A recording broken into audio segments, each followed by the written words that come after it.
Missed an episode of your favorite podcast? Choose from over a decade of content in our archives, not just the latest episode. All free at gcnlive.com. This is your call to action. Get prepared, America. Economy, survival, energy, disasters. This is USAPrepares.com. Informative radio, educational radio. Interact now by emailing instructor@USAPrepares.com or text at 434-390-7953. Class, please take your seats. Now, your instructor, Vincent Finelli. Watch the greenbacks tumble.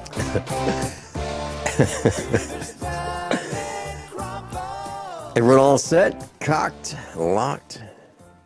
Here we go. Your dial set correctly to USA Prepares, and we're delighted you're here.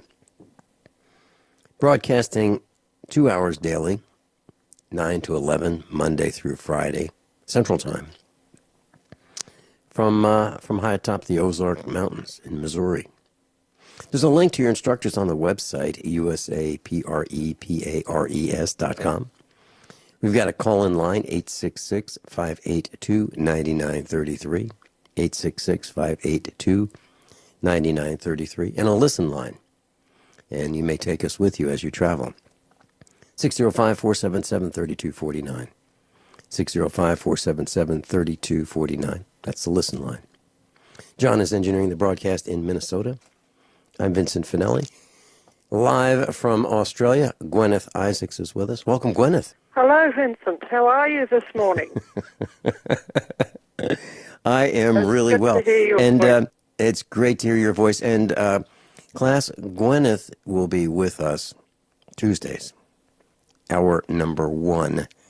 And she's got a lot to say. She does a lot of research, and she sticks her neck way out, way out. She doesn't like what the establishment is doing to us. She doesn't like the overbearing taxes, the overbearing regulations, the restrictions on freedoms. And she's voting with her wallet. She's voting with the stance that she takes. And it's refreshing. It really is. Not many people are willing to do the kinds of things that Guineith does. She just wants to be left alone. She doesn't want to be invaded, interfered with, have her travel restricted. She doesn't like the oppressive taxes that are being placed on her and just about everyone else. Did that sum up some of your feelings, Guineith?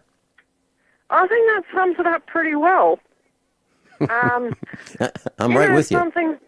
I've actually been doing this sort of thing for a lot of years. It's only been, just recently that, it's sort of like somebody once said to Bob Dylan, well, you're an overnight success, and he said, well, in that case, it's been the longest night I've ever known. Yeah. Because he'd actually been practicing for a lot of years before he came to public prominence, and for the stars to turn around to that particular place in the sky where his sort of music was appreciated. Mm-hmm. Now, just this last few days, I haven't even told you about this off air, but something momentous has happened in the Isaacs universe. And that is, many years ago, this is something I did tell you off air. I won't give the details of it because that's, if anything ever happens to me, then the details of what came about in Queensland, I've already told Vincent. And if anything happens to me unfortunate, then the details will be spread far and wide. But let's just say the Queensland police one day decided they didn't like me very much. And they began to make life rather dangerous for me. My 2 sons, my own 2 sons, were kidnapped by the supposed, or they call it the families department over here. Don't you love the names they give to things? And I basically went around and kidnapped them back and got out of there. And, if anybody finds themselves in that sort of situation, they need to use their brains, and they need to sit down and figure out what's going on and what's going to be the consequences of them just going along with the powers that be, or the powers that were,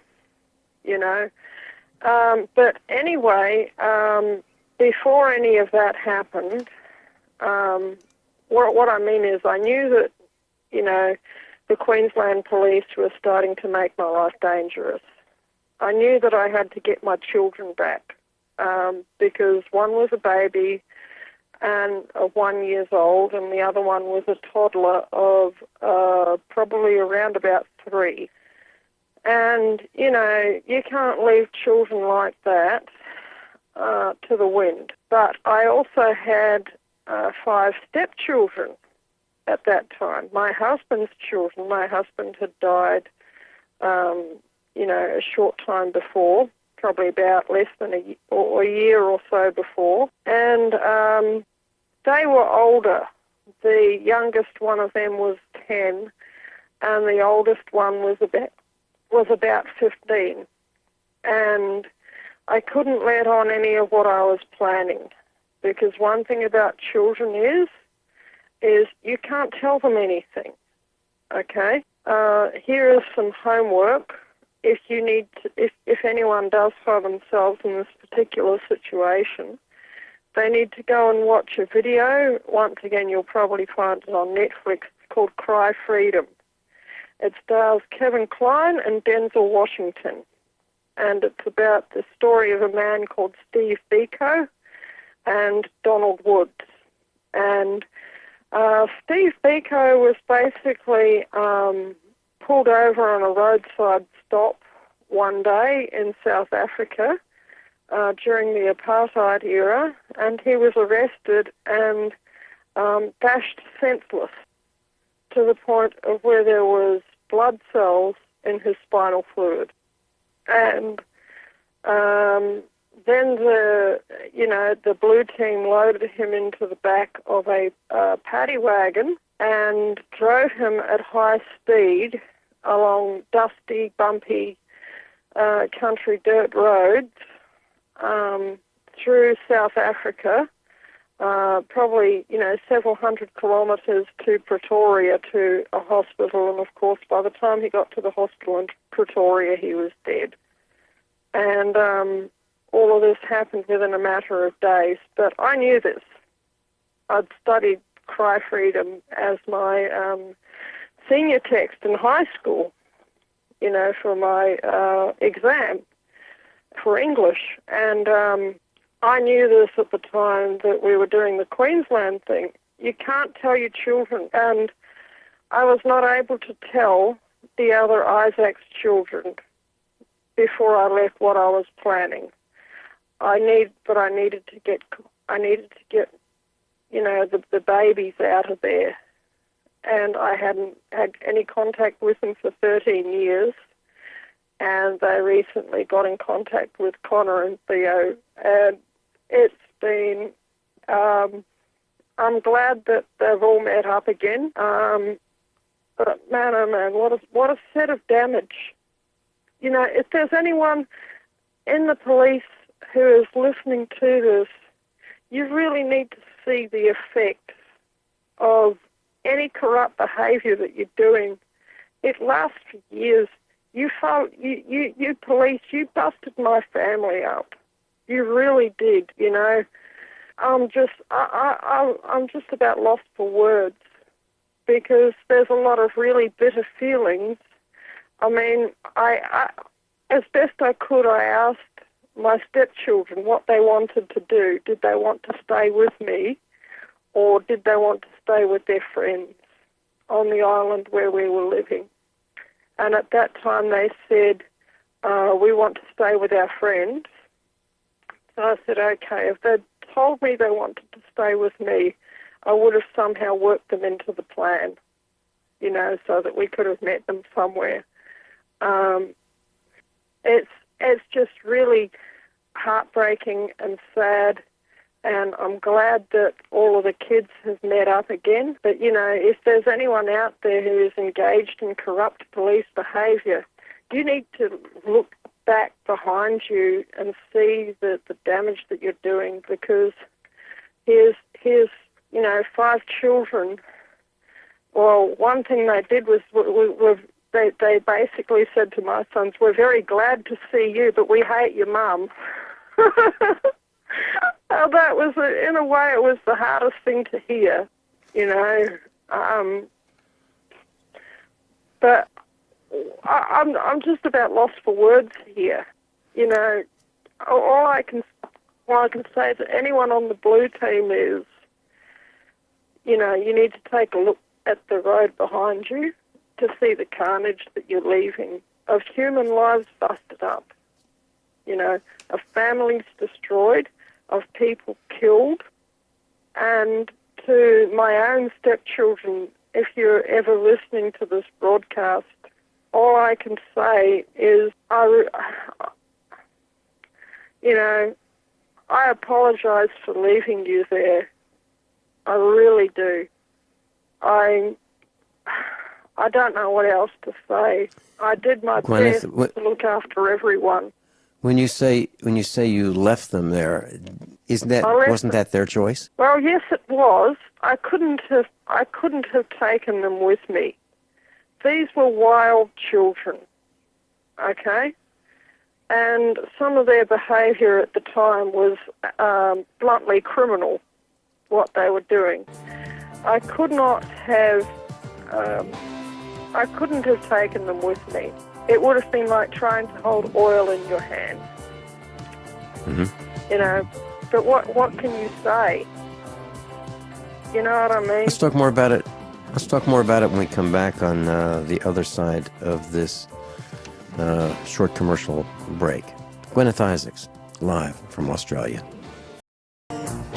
Guineith Isaacs with us.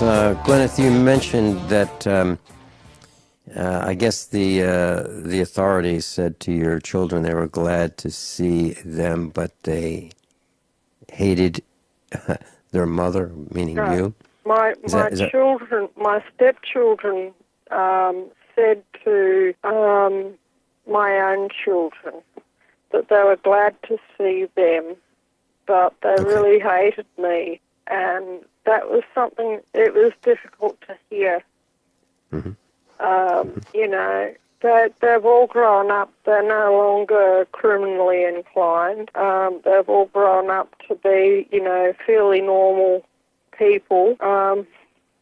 You know, it maybe towards the, you know, they like to get out there in the forest. When they were younger, they were rather sort of redneck inclined. I gather that these days they are less so. They like to go hiking in the forest, and they like to, you know, they're very closely bonded together. And they've grown up to be really, really decent type of people. You know what I mean? But this is something that, and I was just reflecting on this, and I was thinking to myself, gee, you know, this is exactly what goes on with families being busted up and divided by the authorities, is what happens in places like communist Russia and East Germany and, you know, places like that. And to say, well, I guess that is what we have here in this country. We have a government that really doesn't care about us, but if it thinks it can get away with it, it will try and kill us. It's got no compunction whatsoever about just stepping in and destroying the whole bonding of a whole family, you know. And another thing I would say to my stepchildren is, you should not blame me for just upping and going you should blame the Queensland government for making it really so unsafe for me that I could not stay, for coming in and busting up my family, because they would call it child protection. Protected from what? Protected from a mother who really cares about them and is trying to set up, a household and a land from basically nothing, they should be, my stepchildren should not be angry at me. They should be angry at the Queensland government for stepping in and, I told you some of the stuff that they did off air, Vincent. They were really making my life pretty dangerous at that time.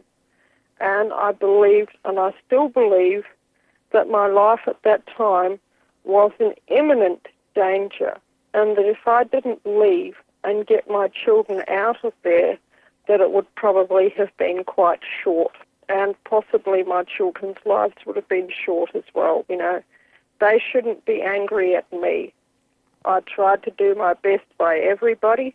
I gave them the opportunity to join me, and they didn't want to. They wanted to stay with their friends. But like I said, I don't hold any bitterness against them, because at the time they were children, and, sometimes when you're a kid, even when you're in an uncomfortable environment, the place where you are is the place where you are, and it's all a big game when you're a kid, you know what I mean? And you don't realise really quite how serious everything is. And, yeah, but when you're big, you do realise, and I think if you ask young children, let's say 12 to 15, would you rather be at home or with your friends? I think they say with their friends. I think that's almost universal. It's because they're naive, uninformed. We'll be right back.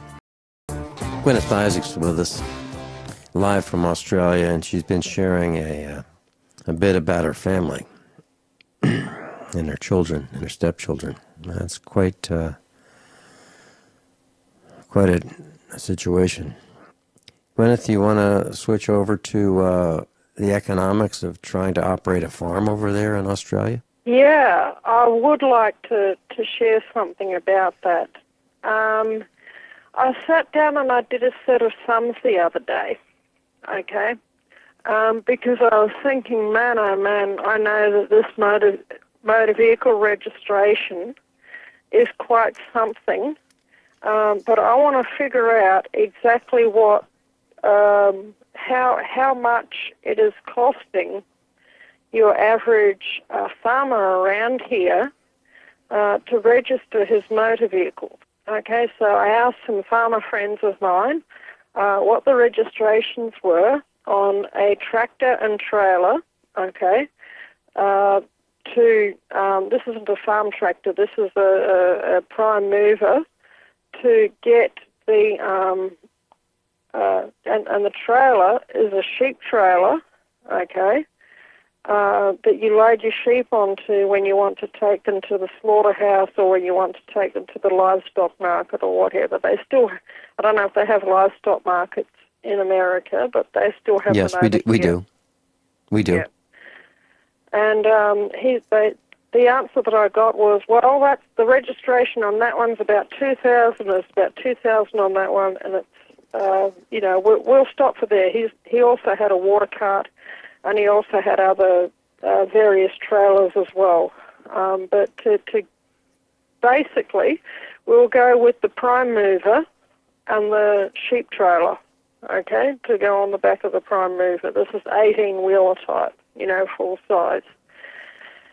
And it was for that rig, $4,000.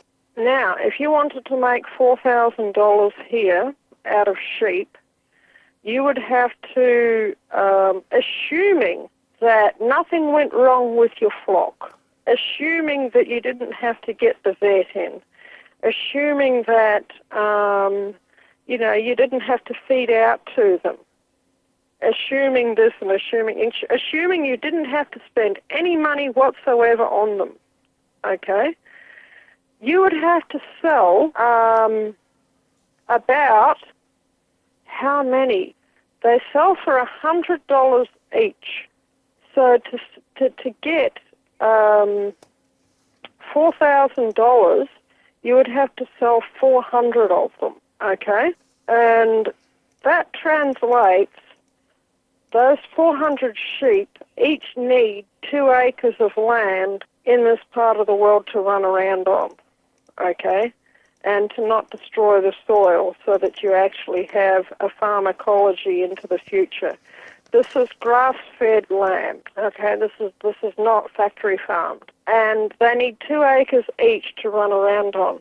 That translates to 800 acres of land to pay for the registration on a prime mover and a sheep trailer, not even counting any of the other vehicles that farmer down the road has that he needs in order to conduct his trade of being a farmer, okay? That's not harvesters, that's not water carts, that's not any of the rest of it. That's not his own personal vehicle.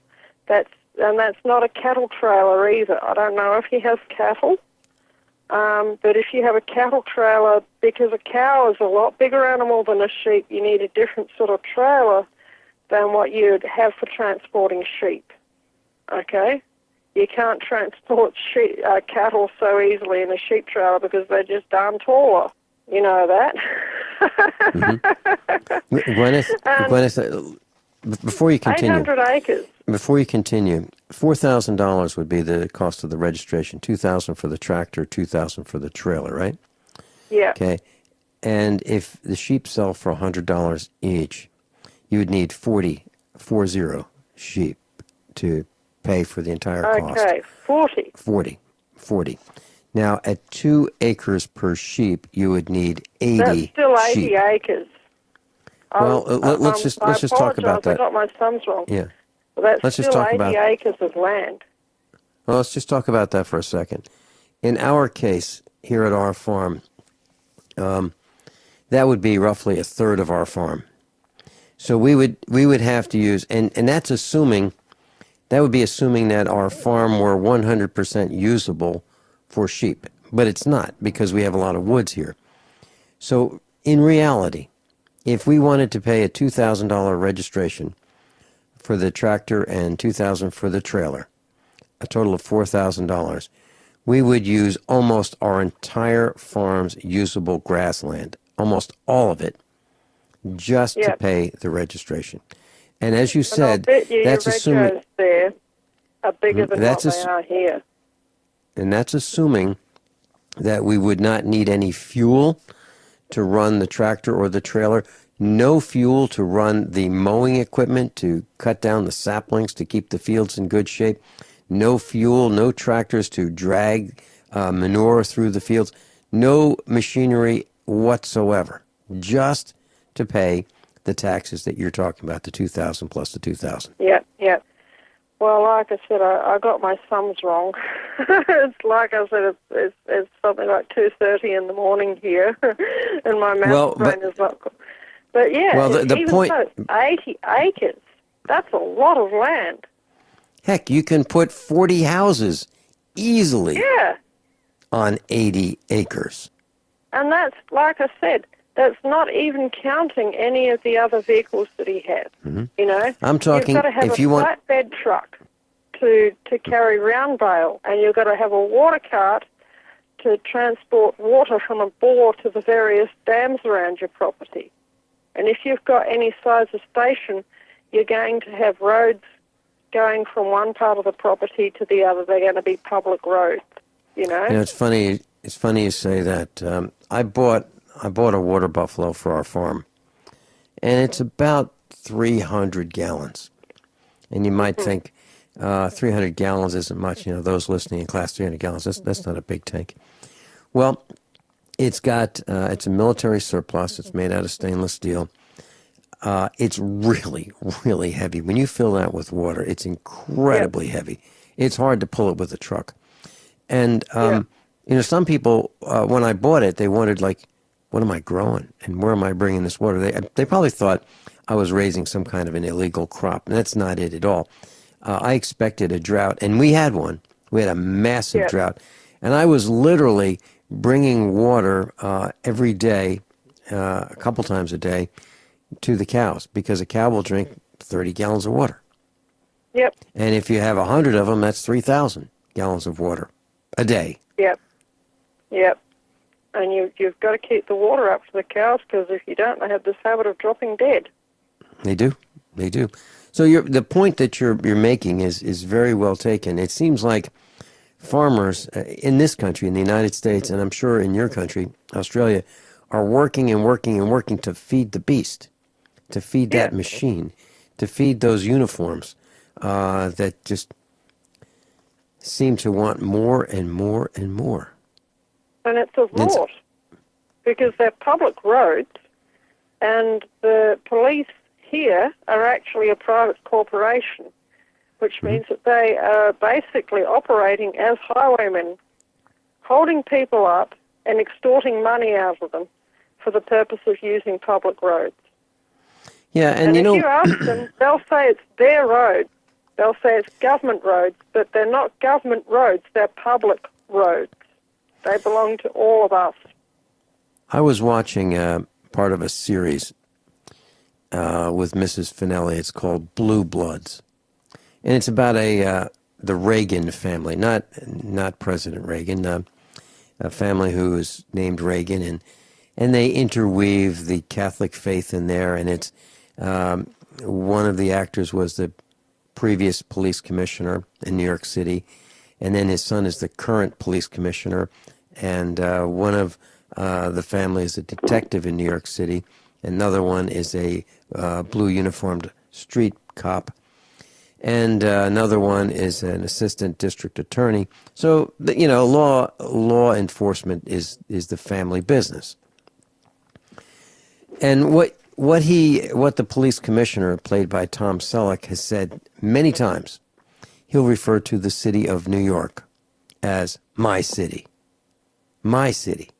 That's how he feels about it. It's his city. It's not his city. If you live in New York City, it would be our city, wouldn't it? It wouldn't be the police commissioner's city. Now, the mayor refers to it as his city. And who are these people? It's not their city. Yeah. They've been entrusted to do a job in which they're compensated for it. But, what you're saying, I think, has undertones about how the police become, first they push down a door, and they really shouldn't do it. But, it worked out okay because they got what the person they would call the bad guy. They got him. So they exceed their authority. They exceed the trust that we placed in them.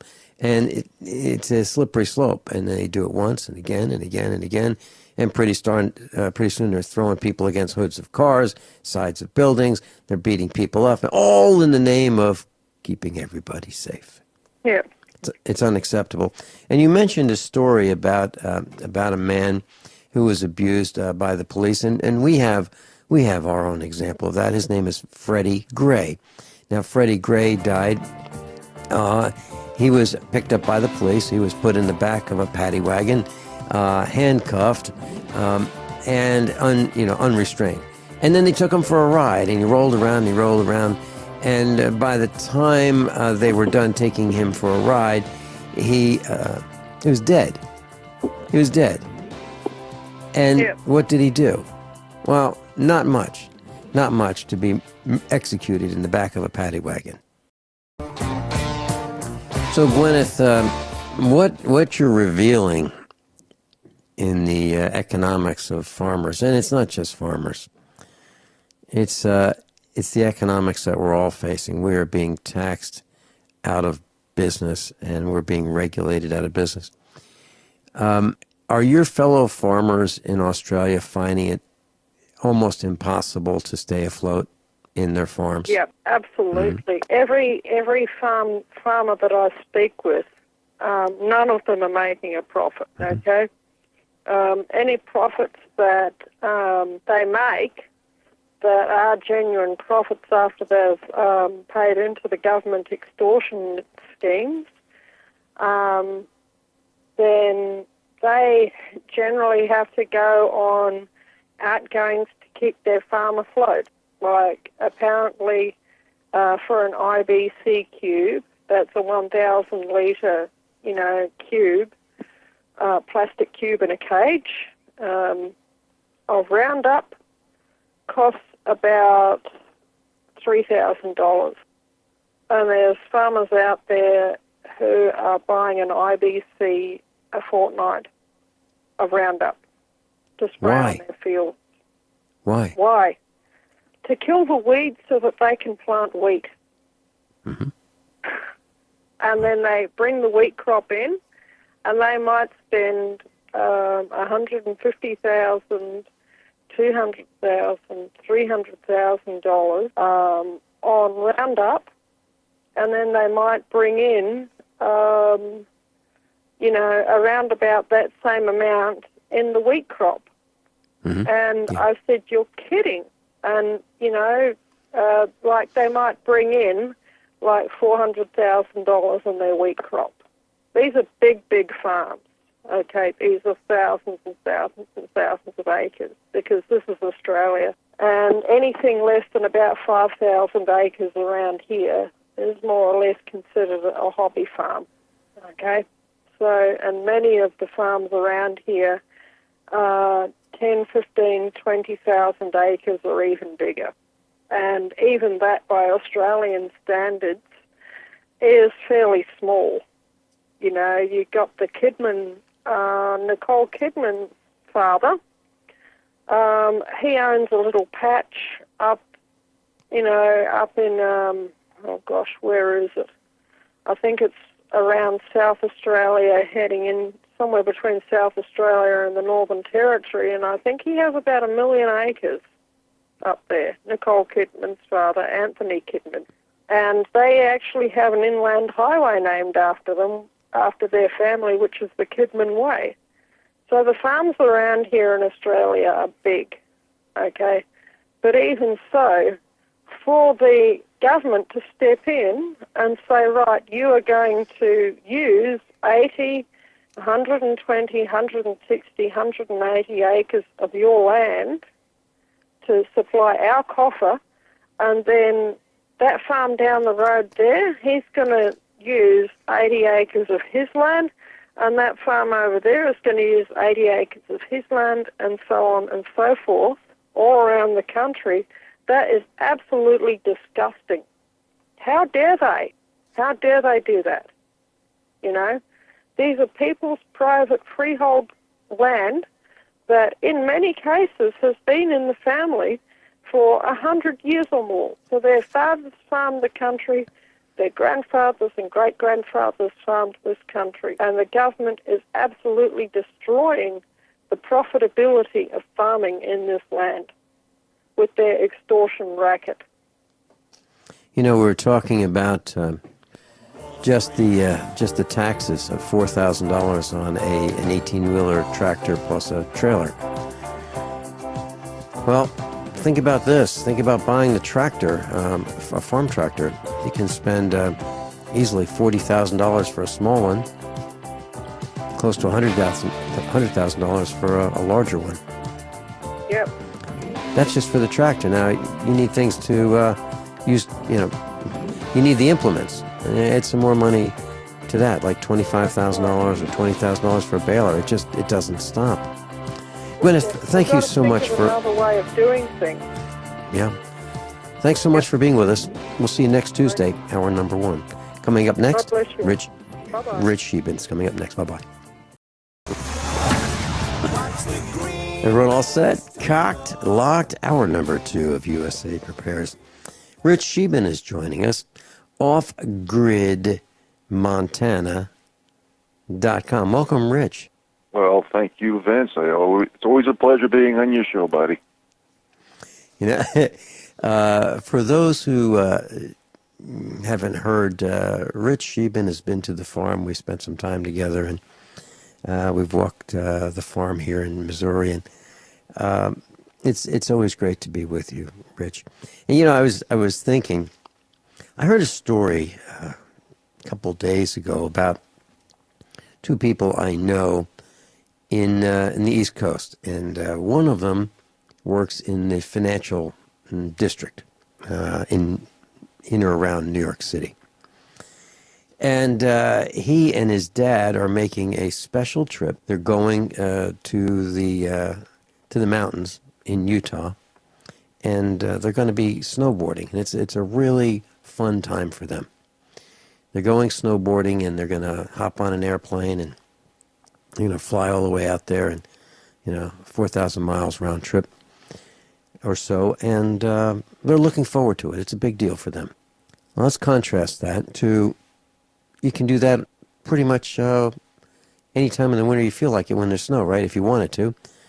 And what I've heard said about Rich Scheben is, wow, he's really got it great because he lives in a cabin, he's out there in the wilderness, he can hunt and he can fish, and he's really kind of left alone, he can do what he wants. He's really got it made. And let's talk about why that is. How'd that happen, Rich? Did you just win the lottery, or did you plan for it? Well, the book really tells the story in the title, One New York Man's Journey to Off-Grid Living in Montana. I grew up in the metropolitan area of New York City. My dream was to live off the land. I love nature. My mistress is Mother Nature. And I just love it, everything to do with the outdoors, not just hunting and fishing, but edible medicinal plants. I give tours on this. We live with an Amish-made wood-cook stove where the fire's going right now to heat the cabin because we have no push-button technology outside of the solar array that's outside because we make our own energy. So we hunt our own meat, catch our own fish, and can everything. We live without a freezer, no interior pipes, no hot water heater, no pressure tank. And that's how we do it because that's what I chose to do, is to try to control my own destiny, because I've had so many issues with political correctness and affirmative action quotas that attorneys even told me I don't have any restitution or rights because I am a poor/middle-class white male heterosexual with a Christian name. I know it sounds satirical, but we're in an era of life, and hopefully Trump will change this, where we've literally handed over common sense and logic to political correctness and corruption. So the bottom 93% of Americans, where the poor and the middle class has melded together, can no longer control their own destiny, Vince. So this is why I choose to live this way. And I applaud you for doing so. And you and I were talking about this off the air yesterday. And I mentioned that there are very few of us who live like this. Now, of course, I do have some push-button technology. We've got, a dishwasher and so forth, and a washing machine, and we've got water at the turn of a faucet lever, pressurized water system, and we raise animals, and it's a different lifestyle. But we are as independent as we'd like to be at the moment. However, we're working on a path of being more independent. Now, in order to do this, Rich Scheben, it took some planning on your part, right? It took some planning on our part. We just didn't walk into this. We just didn't say, you know what, well, I'm not going to stop. I'm not going to keep working. I don't need an income. Heck, it doesn't work like that. You have to plan for this, and you have to save, and you have to scrimp, and you have to be pretty thrifty for a while, don't you? Oh, absolutely. You have to live below your means, not at your means. And most people live above their means. It's really important to know the fine lines between needs and wants. Money is not just money in the bank, but it's a wood pile that's dry. It's food storage. It's the ability to have a little gasoline to run my generator to get water out of my well. There's different perspectives regarding natural resource to the human population ratio that really makes a difference in this lifestyle. But everything needs to be planned. And you know what? If any of you who are listening read the story of my book, even though I've always wanted to do this, this was thrust upon me. I was forcefully retired. And I got into a situation where I couldn't control my own destiny for a short period of time. And if I wasn't out of debt and didn't have these plans in place, I'd be totally screwed. So in today's society, because it's an aristocracy-serfdom relationship, it's not a left-right paradigm. People know this now. And controlling one's own destiny is the challenge. You have to have a plan A, a plan B, a plan C, D, E, F, G, because plan A's just don't work out in life. And this is why you have to have the backup, Vince. I agree. And now, when you moved to Montana, did you move there because you had friends and you said, you know what, I like Jim and Bob and Sue and Mary, and I've known them for years, and I just want to be their neighbors? Or did you just find the ideal place, ferret out, that place through logic and research, economics and value, and settle on that place without knowing many people or anyone? Well, it was a combination of a bunch of things, which creates the balance in life that I always try to achieve. I was living in a roach-infested trailer in a trailer park in New York City. I handed in the keys to my company car, the generic pharmaceutical company I was working for, and I told them I'm going to move to the Northern Rockies to pursue my dream in the outdoors. So to basically make that pencil, when I sold my trailer, I realized I couldn't afford equity on the East Coast because of time leverage reasons and the increased cost and the interest rates at the time. So I moved to western Montana, and I got my third college degree at the University of Montana.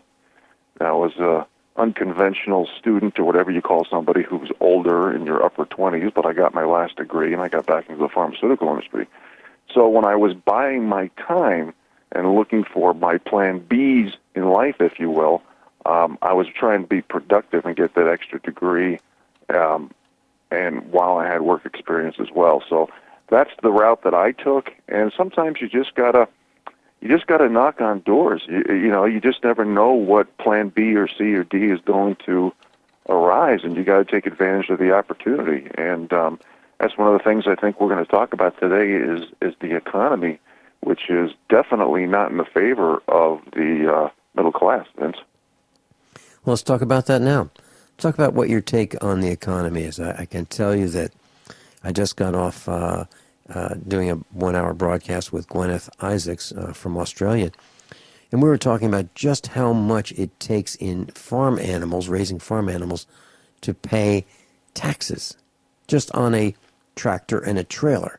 It takes 80 acres in her neck of the woods to pay, to raise farm animals, sheep, in order to sell them and take all the money that is received from the sheep just to pay the taxes. It's not sustainable for a lot of people, and it's not sustainable here.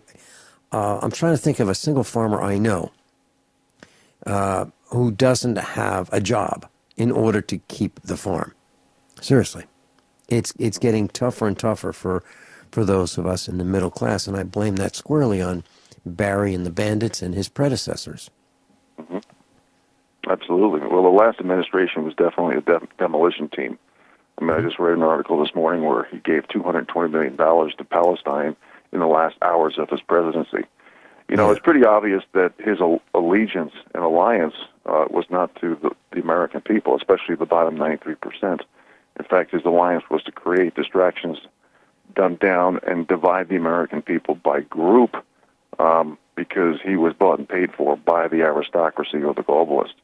And I'm not the first one saying that, and as I described him in my book, his legacy will be the great divider. So that being said, going back to your initial question, Vince, the first thing we have to realize is that the 6 corporations who are controlled by the elitists, powers that be, the powers that be, the powers that shouldn't be, the neocons, there's 15, 20 labels, they hold the narrative, they control the narrative for the purpose of basically fueling the addiction of the top few percent who have an addiction to power, money, and control. and they hold the microphone. And that's one of the reasons why alternative media, or the new media, as I prefer to call it, like yourself, is so successful these days, because there's no credibility from the old media, and it's very obvious that they have been bought and paid for by the big money. So when you look at where the big money are putting their investments, they're putting their investments into, and this should scare the daylights out of everybody. I read several hours every day. I'm not saying this to brag. I'm just telling you that I'm pretty up to date on what's going on with the economy, and all I read about is robotics, automation, and AI. And I'm not talking about artificial insemination. I'm talking about artificial intelligence. And when this comes to fruition in mass, we're going to have so many layoffs, folks. There's going to be so few jobs, it will not be funny, okay? We're heading towards an endgame situation, and I'm hoping President Trump can do something about this.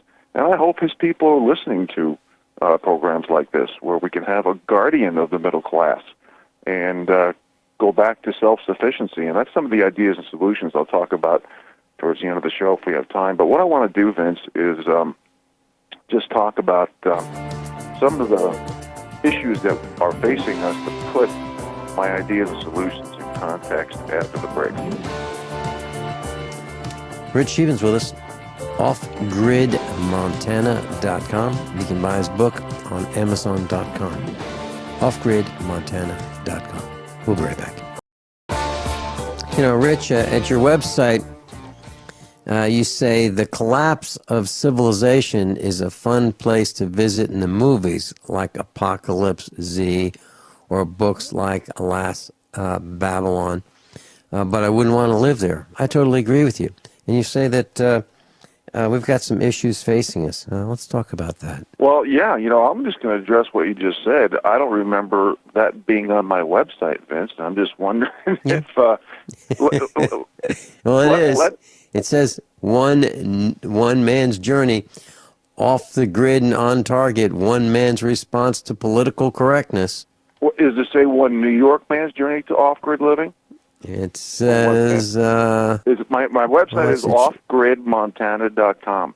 And see... yeah, that's where I am. Vince, okay. Well, let me just address what we're talking about right now, folks, because you mentioned my book, you mentioned Amazon. We're into technocracy, folks. Censorship, surveillance, the powers that be are doing everything to make sure my information doesn't get out to the public. In fact, I have a book here in my hand, Vince, where my table of contents and my introductory chapter hasn't even been printed in the book that I paid for, okay? This is what people are finding. They've deleted 5-star reviews on my website. They've disallowed hundreds of them. They said my book was out of stock. They've misspelled my book title. I had a Amazon employee call me once and say that the powers that be are not going to do everything in their power to censor this book. It's getting to the point where you got to be careful what you read on the website, even if it's from a trusted source or even in a book. You know, I've had who knows how many people who have bought my book electronically. What kind of stuff has been added in there or deleted, especially. This is the times that we live in. I mean, folks, there's so much technology out there. The technocracy you can go on my website and probably listen to me on a radio show, and I bet the powers that be have literally taken my voice and made me say things that I actually didn't say. That's where we are today, and this is why you got to verify and look at multiple sources and read and research. It's imperative. Now, Vince, if it's okay with you, I wouldn't mind going back to the economy and just putting this in context, because I know we have limited time. Sure. And by the way, that quote was from a response to someone posted on your website, Frank, Miele, the Daily Interlake. Okay. That was my book. Okay, that was my one of my book reviews from the big paper here in Northwest Montana. Yes. Okay, I'll buy that. Okay. Okay. So, Vince, if it's okay, I'm just going to put a few things in context. First of all, folks, our country is run off of debt and credit. Okay, our debt. The last administration raised the debt to almost $20 trillion. Credit bubble. Everything's drying up. Everything's a bubble. Real estate, commercial. Malls are selling for $100. We We have a bubble in the stock market, the bond market, the dollar, lowest home ownership rate for over 60 years since people were living on farms and they stayed home longer. 4 to 6% of people are self-employed. In other words, folks, we have a fascist system. That's why the regulations and lobbying are up. Hopefully Trump can do something about that.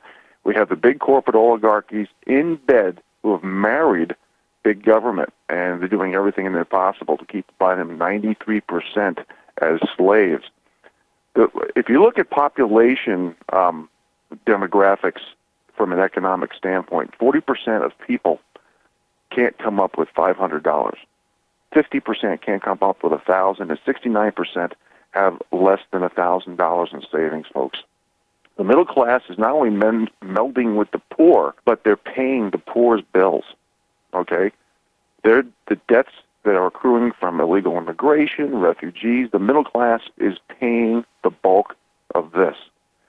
And you look at our savings rate, you look at all government statistics and phony. I can do a show, Vince, for 2 hours on government statistics from CPI, inflation rate, to GDP to debt ratio, you name it, it's all fake and phony. I mean, do you really believe unemployment rate is less than 5% when we have almost 100 million people, almost a third of the country out of the workforce? Hell no. No, of course not. CEOs and central banks are buying back stocks for years now. Central banks are out of ideas. And we'll talk more after the break, Vince. Okay. And I'll share with you a short story, a 30-second story about something that happened to me yesterday where I saw in full force the decline in the economy to a very serious state. Rich Scheben, I'll be right back. Rich Scheben's with us. So, Rich, I had a chance to take a senior citizen to a doctor's appointment. And while I was waiting in the waiting room, I happened to be in the waiting room of a pulmonary clinic. And a woman was wheeled in. I mean, I saw patient after patient in just terrible condition, terrible physical shape, overweight, on oxygen, oxygen canisters, oxygen generators. I just couldn't believe what I was seeing. And so this one woman, younger than I, said, "I'm sorry, I can't afford my medication." So when we talk about, the economy doing well, and we hear the lies that Barry used to tell about, the economy doing really well, he's absolutely lying to us. And there's a post on CNBC right now, and as well as many other sites, about the home ownership dropping to the lowest level since 1965. And CNBC says that, here's the title of the post, "Millennials cause home ownership rate to drop to lowest level since 1965. Millennials didn't cause it. Millennials have been poorly educated. They've been poorly supervised.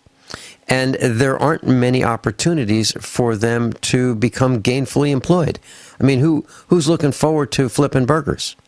Not too many people that I know. I mean, I did when I was younger. In high school, I thought having a job was kind of a neat thing. I didn't flip burgers, but I did make sub sandwiches. And what I'm saying is we have left them behind in education. We've left them behind in job opportunities. And now we've created all kinds of problems for us as well as them. Mm-hmm. And the economy is in absolute shambles as far as I can tell. Mm-hmm. Yeah. And robotics, automation, and AI is going to make less job availability for the masses. And yes. That's the direction that I'm moving to regarding the ideas, solutions, and suggestions. Now, going back to the central banks, this Keynesian economic idea of changing money supply, especially increasing money supply and creating inflation, just eats away at what's left of the middle class dollar value. Demographics, which you just touched on, regarding from the millennials to the baby boomers, in our situation with the baby boomers retiring by the thousands per day, You would think that opportunities would arise in jobs for the millennials, but so many jobs have gone overseas. They've been taught to have a poor work ethic. They've been socially indoctrinated into colleges. Their debt is so high. I mean, there's over $1 trillion of debt in colleges, in credit cards, in auto loans, and we're heading towards another subprime mortgage catastrophe. So the debt that these kids have coming out of school, where 90% of the college degrees are worthless, is eliminating their availability of creating time leverage on their assets because they got to be renters to pay off the debt that they've incurred through other things like school. With political correctness has really taken a lot of job overseas because you have affirmative action, you have rewarding mediocrity for decade after decade after decade.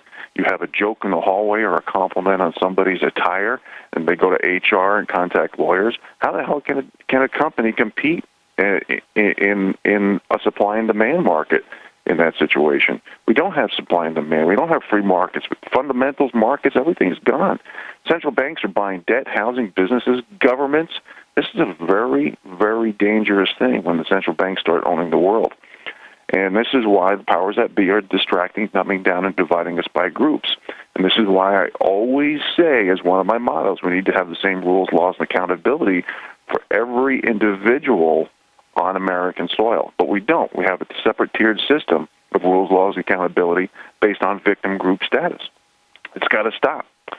And you look at interest rates. My God, talk about teetering on a cliff, Vince. If interest rates go up just a couple of percent, emerging markets, done. Housing, done. The refi industry is already toast just from the 25% basis points that Yellen did in December. Look at the kids living at home. I mean, we could talk about this issue for 2 shows. Okay, hold on just a second. You're talking about kids living at home. Mm-hmm. A couple days ago, there was a young man who came over to the farm. And he's about 25 years old. And he's been working ever since he got out of high school. And my son knows him. And I asked my son, what's his place like? He said, well, I asked him about his furniture. He said, well, his furniture consists of one futon. One futon. That's all he had. So he was over here at the farmhouse, and I said, hey, you got room in your truck for some chairs? I had some chairs in the studio that I bought from a hotel remodeling. Really nice chairs, well made, and I had a recliner. So he's got the recliner and 4 chairs. That's what we're talking about. That's how bad things are. So a young man working from high school to age 25 has got a futon. Mm-hmm. He was so proud of himself because he and I talked months ago, and we talked about preparing and things. And what he does is he goes to the store and he buys a package of bologna and a loaf of bread, and he says, "That's good. That's good. That's good for a whole week." Mm-hmm. That's America today. I'm not exaggerating. And he's a nice guy. I love this guy. Mm-hmm. This is what we have allowed to happen in our country. Now, some of us have spoken up about it, and we've exposed Barry and the Bandits. This is what has happened. Well, because of political correctness, we don't reward hard work, effort, proven results, and qualifications anymore. You get a job and keep a job, and even sue based on what group you're in. And that's why attorneys told me I didn't have the right to sue with what happened to me when I had spinal stenosis and nerve damage. I asked for a part-time job share, and my company, GlaxoSmithKline, told me it was for women only. And my attorneys told me that I don't have enough group self-pity points. So no attorney, I talked to 30 different attorneys. Nobody would really take my case. You know, it's gotten to the point where, again, we've traded in common sense and logic for political correctness and corruption. It has nothing to do with these politically correct buzzwords like equality, fairness, tolerance, diversity, this accountability. This is all BS. These words have been hijacked by definition to use as a tool to divide the American people by groups. So what we need to do, Vince, is talk more about ideas and solutions for the people like your young friend there who's living on a futon. Okay? There's going to be always negative connotations with anything to do with self-sufficiency. You're going to be called a prepper. You're going to be called a survivalist. But you got to remember, folks, the top wealthy people who control the 6 corporations in the media, who control the central banks, the big banks, the corporate oligarchies and big government, these are the biggest hoarders in the world. Not just wealth here and cash in some hole somewhere, but they have money overseas. They're the biggest hoarders of gold and silver. They're the biggest hoarders of food. So when they're calling you a hoarder for trying to be self-sufficient and to try to prep a little bit, okay, they are hypocrites and not practicing what they preach. And that's one of the reasons I always talk about practice what you preach laws. So in the realm of self-sufficiency, let's take your young friend that you just discussed. Let's say he bought a piece of land with other people, okay, maybe an older couple, and they can hold the paper, and he could, besides paying back the loan, he can pay back in labor. It's time to think outside the box, folks. Alternative energy, gardening. I mean, GMO foods, they're eliminating all the antioxidants in the food, which means all the things that fight cancer and tumors and give you nutrition is being genetically engineered out of the food. This is the time to be self-sufficient. Whether you raise animals or hunt and fish, we need to relearn the 19th century skills and dovetail them with 21st century technology. Now, we all know that I live off the grid. We talked about that today. But I have electronics in my solar array, okay? My trimeter, my DC disconnect, my inverter charger, my batteries, everything is electronic.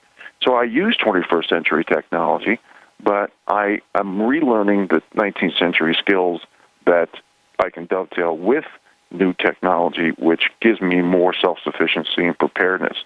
And I think what I talked about in the book in Chapter 15, if Trump is listening, we need self-sufficiency, preparedness schools all around the nation.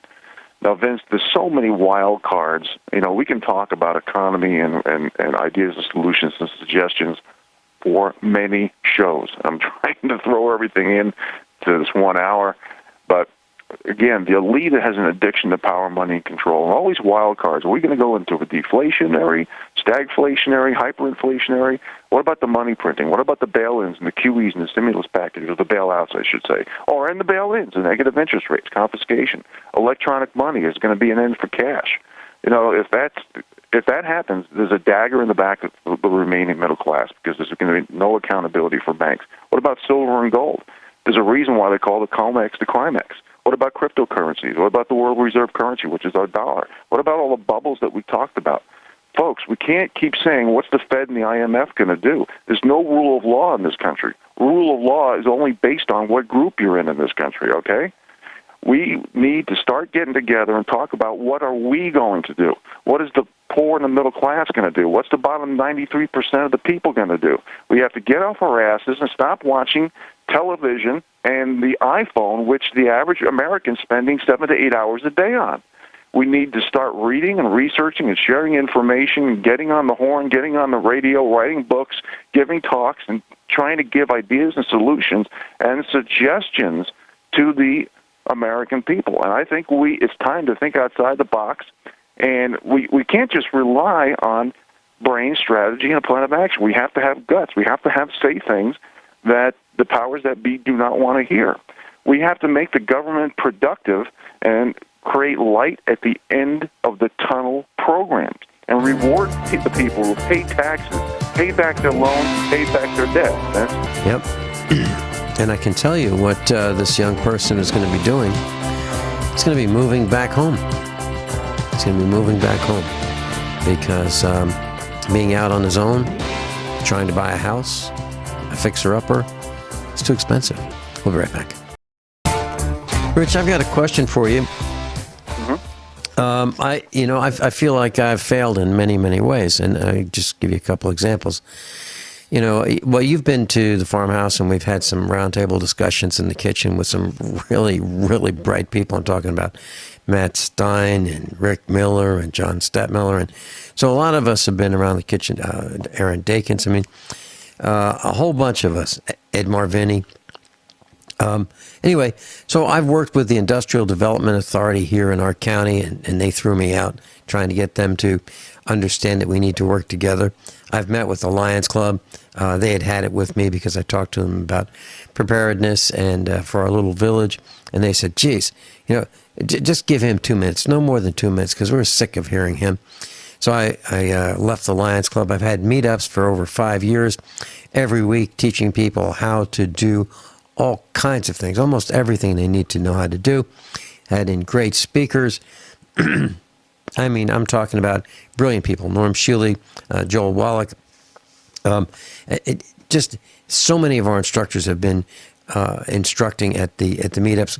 I couldn't get them to work together. And the expos. And I think about the expos, and this woman came up to me, and she said, bags. And I said, bags? She said, bags. I said, bags? You need a bag? And she said, yeah, I need a bag. And I said, ma'am, this is a preparedness expo. If you thought you needed a bag, you should have brought one with you.